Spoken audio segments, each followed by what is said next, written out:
This morning session is a bit different to what we've had in the past this week at COP. We've got an interactive session putting together startups from Hub 71 who will give a brief presentation as to what they do, as well as Hub 71 giving a brief presentation as to what they do, followed by information sessions from university students from the University of Abu Dhabi and the UAE University. So these students have projects that Mubadala Foundation has helped fund, and we have professors here from the universities. The startups will then offer advice, networking sessions with the students, and the students themselves will be able to learn from these fantastic startups. So the structure of today is Hub 71 will be giving a 5-minute presentation to what Hub 71 do, followed by a brief presentation from each of the startups into their fantastic businesses. Then we'll go into a breakout session with the students and the startups, and then we'll close it with a 5-minute close from Hajar from Hub 71. So I'll pass to Hajar, please.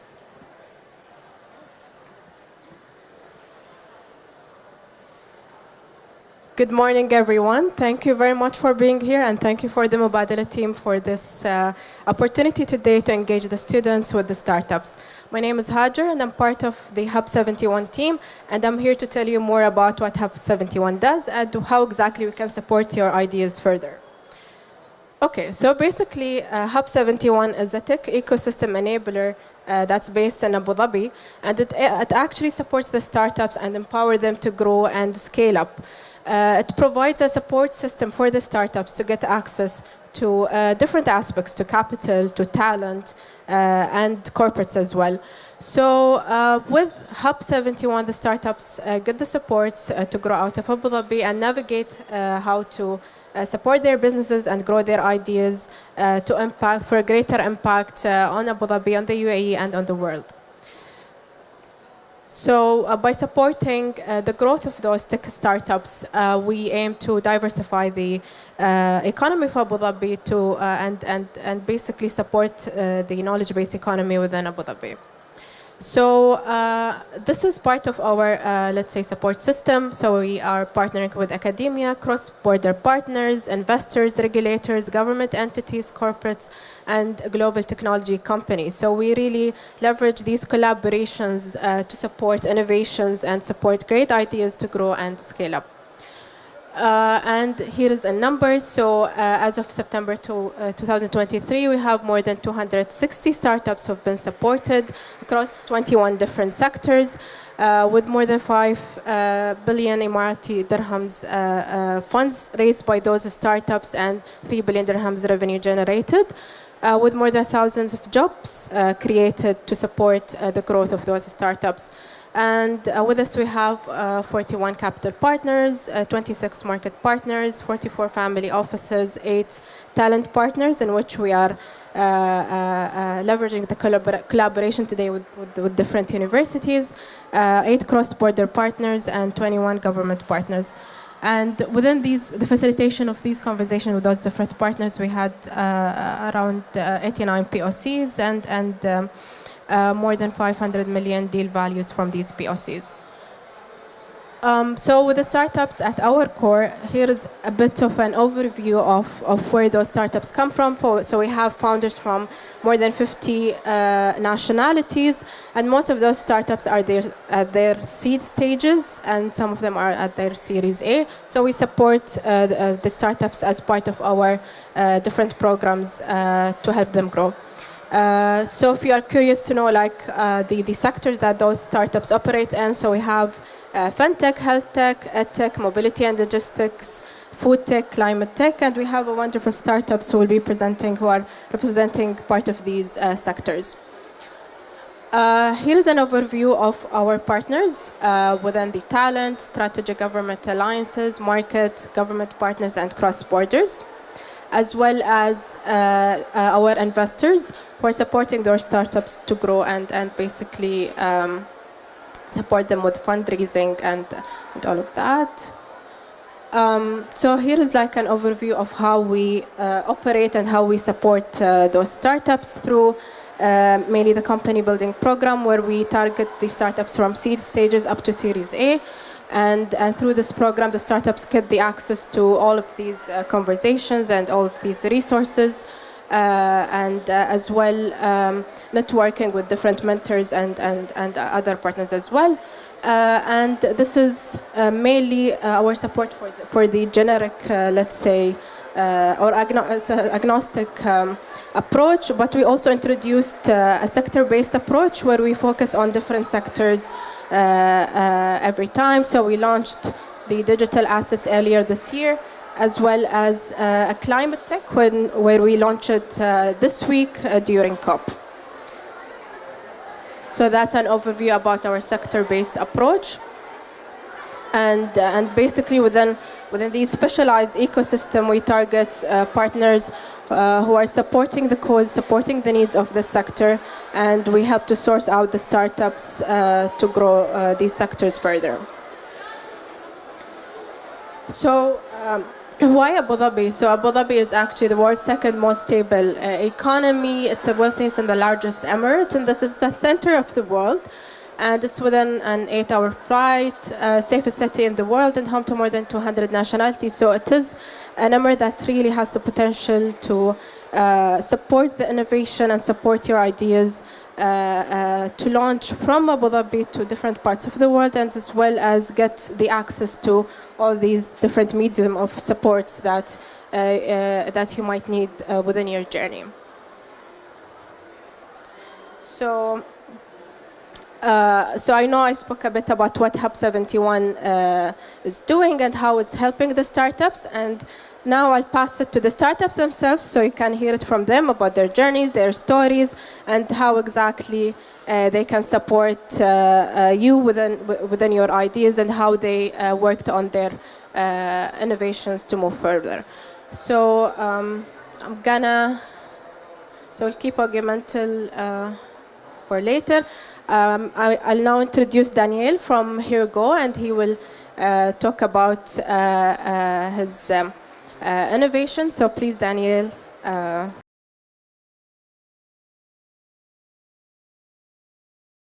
Hi, everyone. My name is Daniel Solomon, and I'm the founder of Here Go, and it's great to be here today. So I needed to start the relationship with food. We often forget that this relationship to food has an impact on climate change, and I'm going to tell you why. We might not know this, but 30% of every food that gets grown gets wasted before reaching the consumers. And this costs the MENA region $6 billion annually, making food and living costs the #1 on the global risk index. And the reasons why food gets wasted before reaching the consumers is because when a farmer grows a product, they're either too big, they're too small, or farmers have surplus produce that they cannot sell, or they are at risk of going to the landfill, or because supermarket would not buy from them.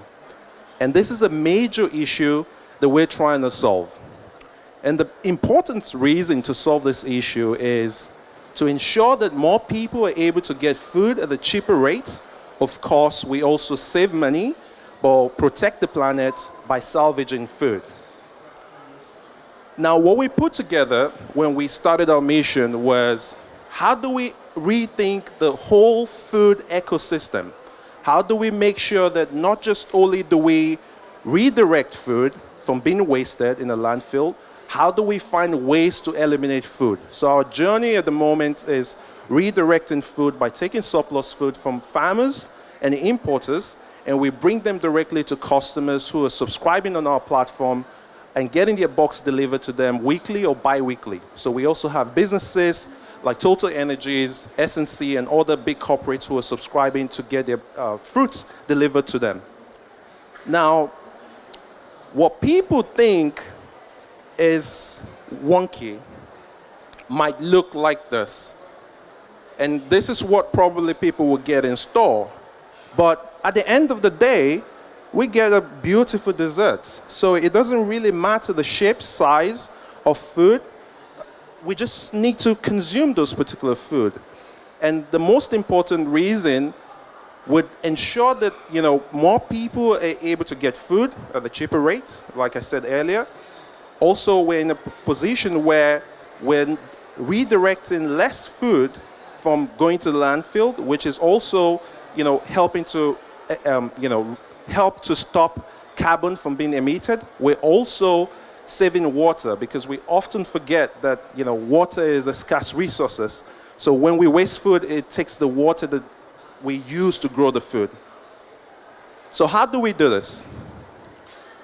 We're a subscription platform, like I said earlier. Users come on the platform, they select a weekly box or a bi-weekly box, and it gets delivered to them. The whole goal is to ensure that we're capturing the water from all the adverted food from the landfill.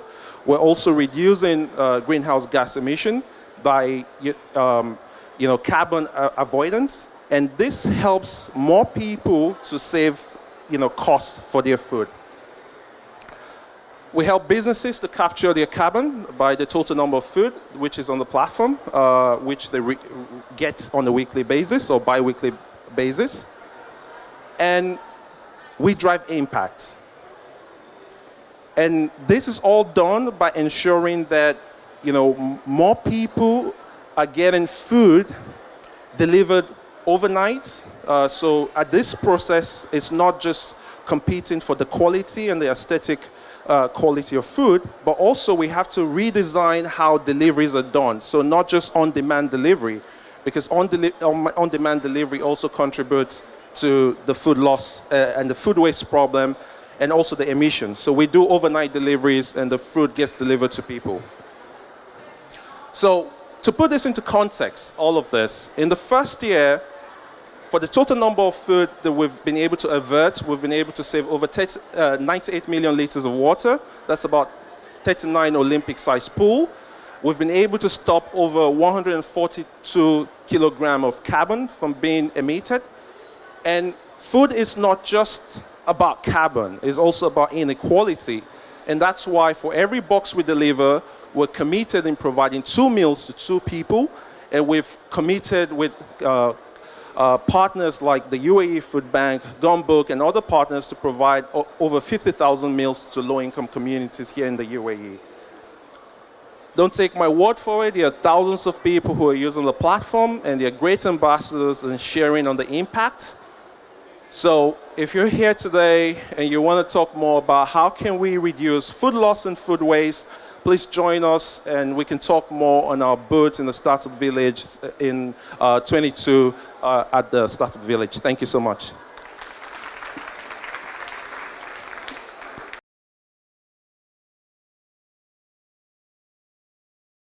Hello, everyone. I'm going to change the subject to EdTech. So let me first start by sharing a personal story. Augumental started as a personal story because I struggled during my years at school. And I had to change schools, believing I was not good enough because of the current educational system that expects all students to learn the same thing the same way. I quickly discovered that this affects not only students at schools, but also in higher education and in lifelong learning. This is why we decided to build Augumental, helping course creators build their online learning experiences that is AI-powered in less than 60 seconds. So how do we do that? How do we do that? Okay, so all they need is their expertise, their brand, and any content that they might have. Maybe a PowerPoint presentation that they created, or a webinar that they've registered. So they bring in their brand, they put it on the platform, they can add their personalized branding, custom domain, and have their custom subdomains as well. They get reports and analytics about student performance, about course performance, which is very important because it allows them to know whether the course is effective or not. The platform gives them the recommendation about the next course that they should create, as well as where are the areas where students need help in. We use generative AI to help content creators create really fast courses that are effective and that targets the learning goals. So by just choosing your learning goals, you can generate content, lesson plans, assessments, and any type of activities for the learners. The learner experience has changed. While learning on the platform uses AI to provide personalized explanation, personalized feedback on answers, as well as changing the learning path based on students' learning style, learning level, and learning pace. But that's not all. That's not all. We have a wide range of features and tools that both learners and educators and even administrators can use to enrich their learning experience. So where is Augumental? Augumental is in different sectors, is being used in climate tech, soft skills training, human resource training, legal, hospitality, coding, STEM, even in schools and in language learning. So now I want to let you try it as well. So it's time to try it yourself. You're actually going to hear about the startup that we collaborated with later today, in a couple of minutes maybe. So it's a Green Future project. You can scan the QR code. I'm not sure if it's going to work because it seems weird, but use the QR code. You'll be able to sign up to the courses created by Green Future project on Augumental and experience the learning. And it's not working as I'm hearing from everyone. Let me try to, no. Okay, anyway, we have another QR code on the Green Future project slide, so hopefully that will work. Thank you very much for hearing. We are today working with over 80,000 learners. And just one thing about the proudest moment in this whole journey was going back to my old school, standing in front of my teachers and presenting Augumental. And they are today using our platform to make education more personalized. Thank you very much.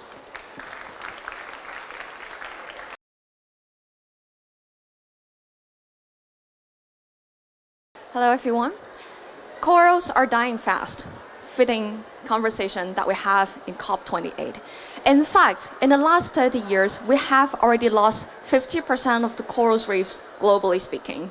And we are on track to lose up to 90% in the next 30 years. So the problem, and why is that important for us, and why do we have to care about if what's underwater is dying? Here's some numbers. 1.2 billion around the world are dependent on coral reefs as a major protein source. 270 billion per year is saved because of coastal protection. And 36 billion per dollar, and this number is growing fast in terms of ecotourism, which is critical for many countries. So this is my favorite quote. So we know coral reefs are biodiversity hotspots. In fact, coral reefs cover less than 1% of the corals cover, of the ocean's cover, yet supporting 25% of the all marine diversity in the water. And preserving biodiversity not only protects nature, but supports the humans that use these species for cultural subsistence and livelihood means. So here I would like to emphasize that at COP, we're talking about how do we bring nature and climate together and how we should utilize nature as the solution to tackle climate change. So at Archireef, we are a nature tech company that restores degraded marine ecosystem with eco-engineering solutions. Essentially, we combined material science, marine biology, and eco-engineering to create these nature-based solutions that fix the problem in the water, but also making sure that we have a future for our next generations. Introducing the world's first 3D printed reef tiles. So as a diver and a coral researcher, we know what are the problems that we have to fix in the first place. So we have to create a solution that's cost and time effective because we have to catch up the window of ecosystem restoration. It has to be environmentally friendly, easy for underwater assembly, and sediment prevention is one of the major problems that we have today and killed corals in the first place. And of course, we want to have a high coral survivorship to make sure that we bring the corals back. And even with that in mind, we also want to make sure that we have a customizable design, which is adaptive to any local environmental conditions and biological conditions. So this is how it looks like. Essentially, it's a very simple structure, 3 layers. The bottom layer is the 3D printed legs and the base layer for structural integrity. And then we have the biomimicry layer, which can be 3D printed. That's based on an algorithm accustomed to the local coral species, the growth form, and also the environmental condition. Essentially, we use these tiles to renovate the degraded seafloor. As you can see, the background is just sand. And we're using these tiles to renovate the seafloor to make it hospitable for corals again. We are a B2B business where we work with corporations to deploy these solutions in the water based on the square meter. And all of our clients also signed a subsequent of minimum of 3 years for our subscription, which we provide data and engagement tools that can visualize their impact from in the water. So first will be the Reef SFM, where we provide high resolution benthic imagery. And that's the data where the photogrammetry will allow us to extract data in the water in terms of coral coverage, biomass, in terms of biodiversity.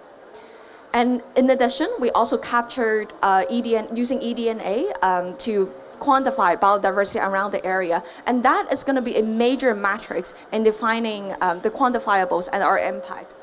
We also provide Reef VR, that's basically visualizing and bringing the reefs in the water to our clients. All of that integrated into reports and dashboards. So here's what it is like in the water. This is actually our first deployment in Abu Dhabi, where we have 40 square meters of reef tiles deployed in the water. So if you look very closely, we have the corals embedded on the reef tiles, and also the associated marine life, urchins, fishes. And this is the tangible impact only in 3 months. So myself, I'm Rico, I'm the co-founder and CEO of Archireef. Was very fitting and very honored to be on the stage here today is that I started the venture of Archireef in the middle of my PhD. And technically, I'm still a PhD student. Together with my co-founders, Dr. David Baker and Dennis, we're sitting at the back, and we also have our Flo, our VP of sustainability. So what I want to say here is very happy that you guys have the opportunities to venture on this. As a scientist by training, entrepreneurship was not embedded in my curriculum, but this is definitely the raising opportunities.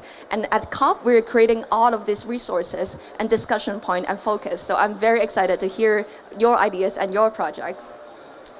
So Archireef was founded in 2020. So we're just about 3 years old, started in Hong Kong. And we expanded to Abu Dhabi just a year and a half ago, where we established our eco-engineering facility situated at Kisat as a production point of production, but also more importantly, continuously create R&D that's come out of the UAE.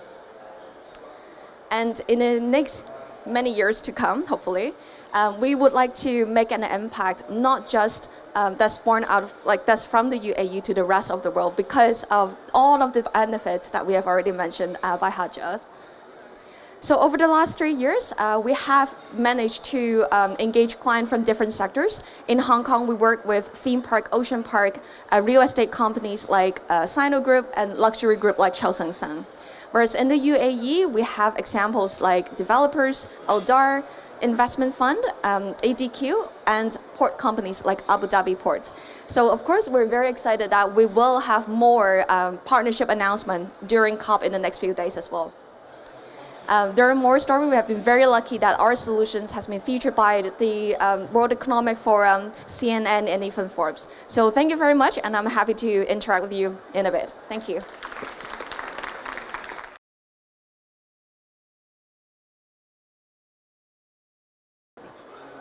Thank you for coming here. I'm Zain from Green Future Project, and I'm going to tell you about our solution and what we do.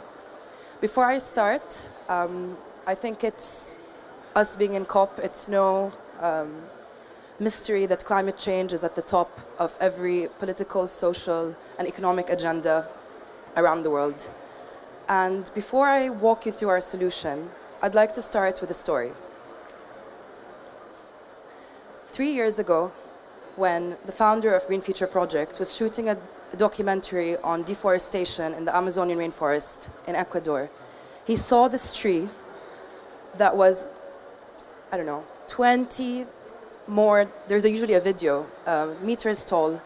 And as the logs in the deforestation area were walking out with resin dripping, he looked at this tree and he was like, it's for sale for $50. So he took a picture, put it on Instagram, and suddenly all these people started messaging, oh, it's for sale, I'd like to buy it. How can I buy this tree? How can I support it? That was the first part of the idea of how Green Future Project was born. The second part was, if I gave you this $50, how do I make sure that the tree is not being cut down? How do I make sure that it's being protected? And what started as a community engagement B2C company, we started off as a subscription service for the planet. So in the same way that you would have a Spotify subscription, you could have a Green Future Project subscription with a bunch of projects that you can support with the price of a coffee. And I'll walk you through what we became 3 years later, but I'd like to really emphasize the importance of taking climate action today and us being at the Conference of the Parties, the 28th, to say that if you want to make a change and you want to be in the impact space, this is the right time and this is the right moment. And I guess as students, you're very lucky to be in a space where I guess most of us, when we started, didn't have even the option to go into environmental studies or environmental policy. So it's a great time to take this idea of how can you play an active role in fighting climate change at this ecological emergency that we are facing. And more importantly, it's not just environment or ecology.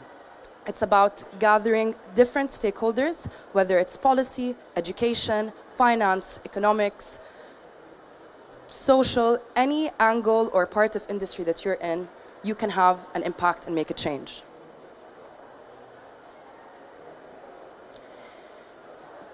We started off with working with customers and businesses, but we realized that crucially, in order to make change at scale, we had to engage institutions, organizations, and businesses.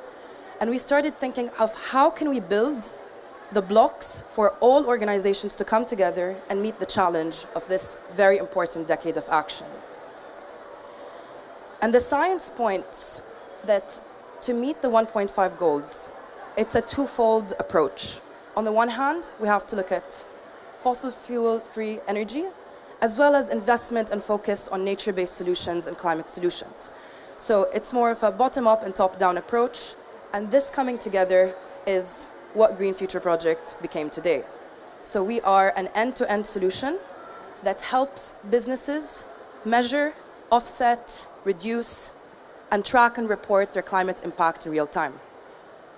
So this, what started off as seeing this tree in the forest, doing, a community engagement, supporting different NGOs around the world, became a full-fledged software solution that allows businesses to monitor their energy in real time, to track their impact and make their impact visual to their stakeholders, whether that's customers or businesses. And also, more importantly, traceability and trackability of exploring the projects through satellite imagery and remote sensing and tracking everything in real time.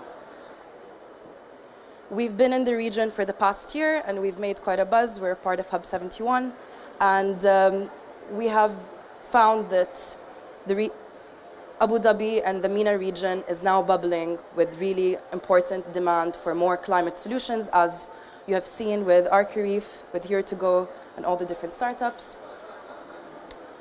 And our goal is to expand globally and build projects around the world and expand our portfolio. At the moment, we have all of these projects and we focus on 4 areas of impact. So we look at preservation, renewable energy, marine restoration, and restoration projects. We are a team that none of us were environmentalists or scientists, but we all came together with a drive and mission to make an impact and use all of our skill sets and our passions to try and save this planet. As Paul mentioned before, we have collaborated with Augumental, which is an edtech platform, and with a program that we did called Down to Earth with Pilio, our partners who are with us here, we have built a program which is a climate literacy 101 called Down to Earth. We have engaged our webinars and we have uploaded them on this platform. You can scan this QR code and you get access to all of our programs and courses. And we will continue with this Down to Earth program to COP and beyond, because as important as COP is to gather everyone together, the moment is what's going to happen after and what action are we going to take. Thank you so much, and I'm looking forward to engaging with all of you in a few moments. Thank you. Okay, thank you so much, Zain, and the rest of the startups who presented their stories today. It's now time to hear your stories, so the student stories, and how can we basically get inspired by your ideas, and also to learn about your questions and ambitions, and how can we basically support your ideas to grow further, and basically hear from those who have been on the journey already. So for now, I believe the team will be setting up the posters and the projects that the students have been working on, and the startups will come to you and engage with you in these small conversations. So please be as curious as you want, ask questions, and if you have any thoughts and any ideas, we are more than happy to support you with these questions. And if you also want to engage further later on, and come visit Hub 71, you are more than welcome to do so. But for now, we'll just use this time and basically go around and listen from you as students.